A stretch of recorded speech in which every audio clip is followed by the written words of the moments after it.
عمر بن عبدالعزیز 3 بر اعظم پر حکومت کی. عمر بن عبدالعزیز، بنو امیہ، مروان 9 مہینے حکومت کی. اس کا بیٹا عبد الملک بن مروان 21 برس حکومت کی. اس کا بیٹا ولید 10 سال حکومت کی. اس کا بیٹا سلیمان 2.5 سال حکومت کی. اسی تخت پر بیٹھے عمر بن عبدالعزیز. پہلے چاروں نے اللہ کے شریعت کو قربان کیا حکومت کے لیے. عمر بن عبدالعزیز نے اپنے آپ کو قربان کیا اللہ کے لیے. حکومت کو پاؤں کے تلے رکھا اور اللہ کی رضا کو سامنے رکھا. کیسی سلطنت کی؟ جب گورنر تھے تو 60 اونٹوں پہ سامان چلتا تھا. جب امیر المومنین بنے تو بچے کہنے لگے ماں سے، بچے بچیاں 12 تھے، ماں سے کہنے لگے کہ عید کا موقع آ رہا ہے، ابا سے کہو ہمیں نئے کپڑے تو لے کر دیں.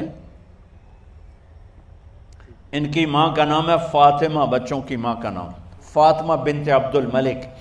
یہ دنیاوی سٹیٹس میں سب سے بڑی خاتون گزری ہے.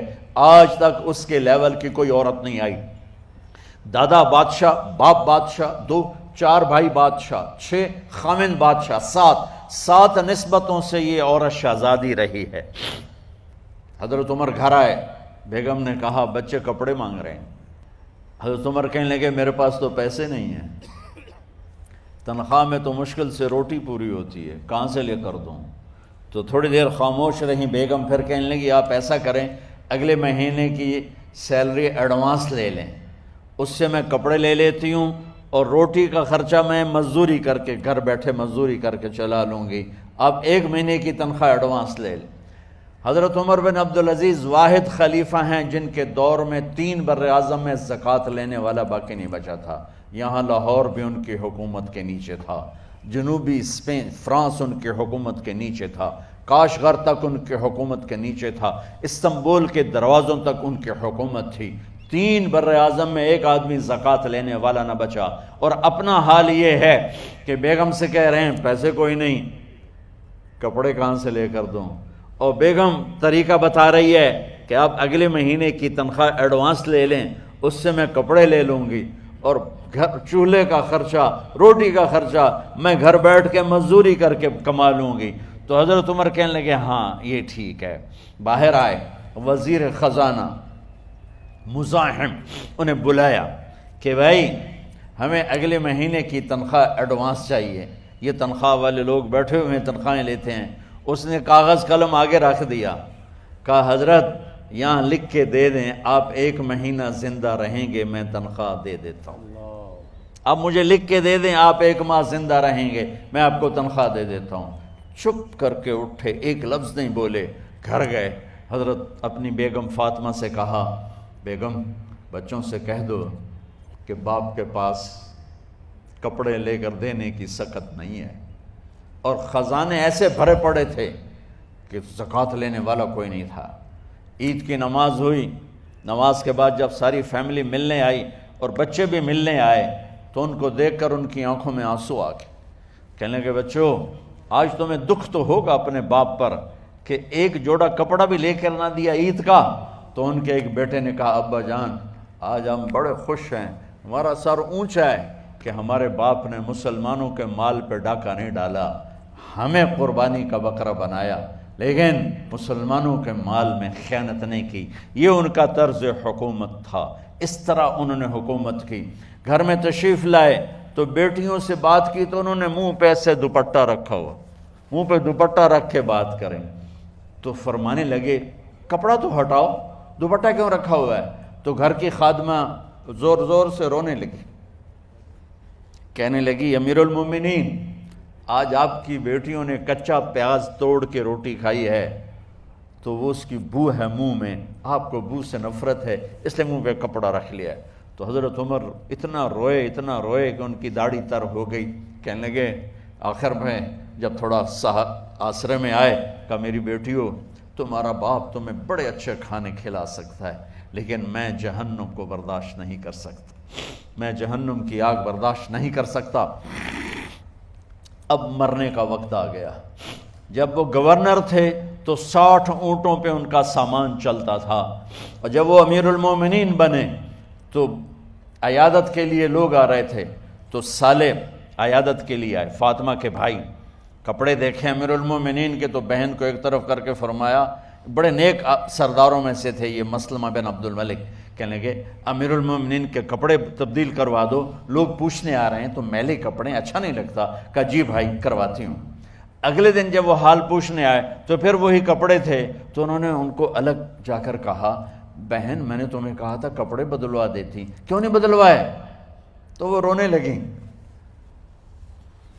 کہنے لگی کہاں سے بدلواؤں، جوڑا ہی ایک ہے، جوڑا ہی ایک، کہاں سے بدلواؤں؟ اور حکومت کتنی تھی؟ 3 بر اعظم کی، 3 بر اعظم کی حکومت۔ ہمارا تو پٹواری امان کا نہیں ہے، اور وہ 3 بر اعظم کی سلطنت لے کر ایک جوڑے میں اللہ سے ملنے جا رہا ہے۔ ان کو زہر دیا گیا، جب ان کی موت کا وقت قریب آیا تو انہوں نے رجا بن حیوہ کو بلایا، سننے والی بات ہے بچوں، ان سے فرمانے لگے سنو، میں نے 3 بادشاہوں کو قبر میں اتارا۔ اب بچیاں تو قبرستان جاتی نہیں، ہم تو اپنے ہاتھوں سے قبر میں اتارتے ہیں، اور اوپر مٹی ڈالتے ہیں، اور اوپر اینٹیں ڈالتے ہیں، اور پھر منو مٹی میں دبا کے واپس آتے ہیں۔ یہ منظر آپ بچیوں کے تو دیکھنے کا بھی نہیں ہے۔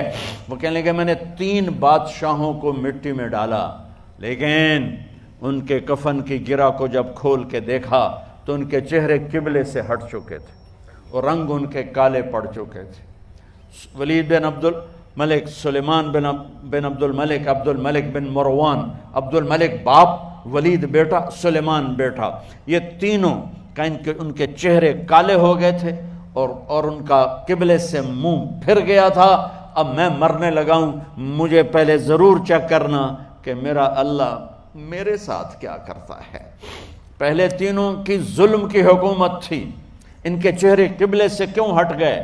آپ کو عجب بات بتاؤں، ولید بن عبد الملک روزانہ تہجد میں کھڑے ہو کے 10 سپارے پڑھتا تھا، 10 سپاروں کی تلاوت تہجد میں کرتا تھا کھڑے ہو کے، اور قبلے سے چہرہ ہٹ گیا۔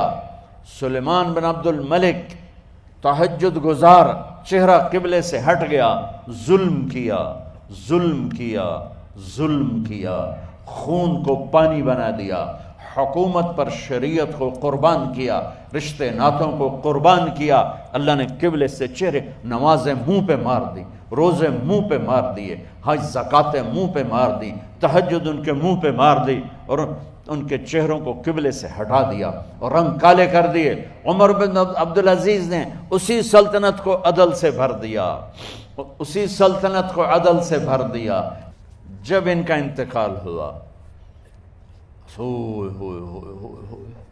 سلیمان بن عبد الملک کی ڈیڈ باڈی جب قبر کے قریب لائے اتارنے کے لیے، تو ایسے ایسے ہلنے لگا، اس کا پورا جسم ہلنے لگا۔ تو اس کے بیٹوں نے کہا کہ ہمارے ابا زندہ ہیں، تو حضرت عمر نے فرمایا بیٹو زندہ نہیں ہیں، عذاب قبر جلدی شروع ہو گیا ہے، عجل اللہ بالعقوبہ، قبر کی پکڑ پہلے شروع ہو گئی ہے، چھپاؤ اپنے باپ کو جلدی۔ جب عمر بن عبدالعزیز کی ڈیڈ باڈی قبر کے قریب کی گئی اور ان کا بھائی اتارو، بھائی وہ باتیں شروع ہو جاتی ہیں، رومال ڈالو، چادر پکڑو، ادھر سے پکڑو، تو ایک دم ایسے ایک پرچہ ہوا میں اڑتا ہوا سب نے دیکھا، وہ آتے آتے آتے آتے آتے آتے یوں آ کے حضرت عمر کے سینے پر گر گیا۔ سب دیکھ رہے ہیں۔ جب پرچے کو اٹھا کے دیکھا گیا تو اس پہ ایک سطر پہ لکھا تھا بسم اللہ الرحمن الرحیم، اور دوسری سطر پہ لکھا تھا براءۃ من اللہ لعمر بن عبد العزیز من النار، یہ عمر کے لیے جہنم کی آگ سے نجات کا پروانہ ہے۔ 3 بر اعظم کی سلطنت لے کر وہ جنت کا پروانہ لے کر دنیا سے گئے۔ جب ان کو قبر میں اتارا گیا تو انہوں نے رجا بن حیوہ سے فرمایا تھا 3 بادشاہوں کے چہرے دیکھے قبلے سے پھر گئے، رنگ کالے پڑ گئے، مجھے تم نے دیکھنا ہے کہ کیا ہوتا ہے۔ تو رجا فرماتے ہیں جب میں قبر میں اترا اور ان کے کفن کی گرہ کو کھول کے دیکھا تو چہرہ قبلے کی طرف فکس تھا، اور مجھے یوں لگا جیسے 14ویں رات کا چاند قبر میں اتر آیا ہو۔ میرے عزیزو، طلبہ و طالبات، اللہ کو اپنی منزل بناؤ، اللہ کو اپنی منزل بناؤ، اللہ کو اپنی منزل بناؤ۔